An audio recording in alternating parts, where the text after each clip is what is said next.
Выставка-ярмарка собрала в одном месте около 70 мастеров, хранителей национальной культуры со всей Якутии.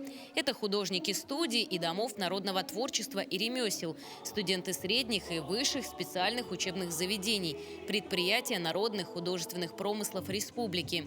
Все они удивили своими работами посетителей выставки. Наша выставка организована в целях сохранения самобытной культуры народов нашей республики, приумножения традиций для открытия молодых талантов. Компания «Алроса» поддерживает инициативы по сохранению культурного наследия нашей республики.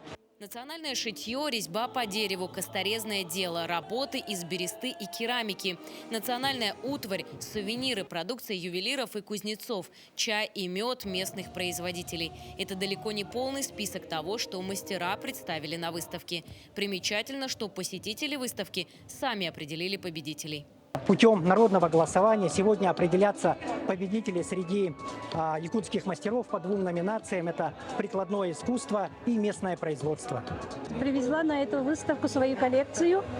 Коллекция называется «Мода якутской городской интеллигенции» конца 19-го, начала 20 веков. Вот. У нас в Байкале есть клуб национального шитья. Вот там занимается чуть больше 10 женщин.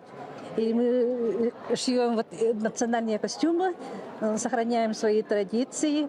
Главная цель выставки – сохранение и приумножение традиций народов Якутии, поддержка культурного уровня локальной среды и коллективного творчества, в том числе благодаря обмену опытом.